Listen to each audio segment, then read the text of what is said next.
Welcome to Pindar Poetry. We hope you learned something new. In this video, I will explain how to make pizza yeast. First, gather your ingredients: active dry yeast, warm water, and a pinch of sugar. The sugar feeds the yeast, helping it to activate properly. This initial step is crucial for achieving that perfect, airy pizza crust. We'll guide you through combining these elements to create a bubbly, active yeast mixture, ready for your delicious pizza dough.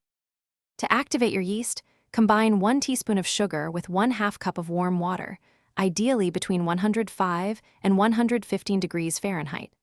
Gently sprinkle 2 and 1/4 teaspoons of active dry yeast over the surface.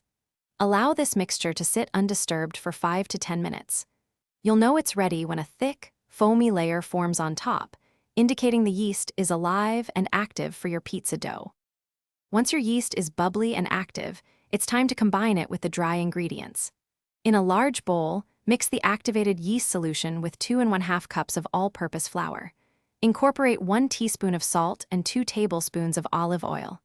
Begin to mix until a shaggy dough forms, then turn it out onto a lightly floured surface. Knead the dough for 8 to 10 minutes until it becomes smooth, elastic, and no longer sticky. After kneading, place your dough in a lightly oiled bowl, turning it once to coat. Cover the bowl with plastic wrap or a damp cloth and let it rise in a warm place for 60 to 90 minutes, or until it has doubled in size. Once proofed, gently punch down the dough, shape it into your desired pizza crust, and bake at 450 degrees Fahrenheit. For more great tips and resources, including a fantastic book on personal finance, check the description below for links and other deals.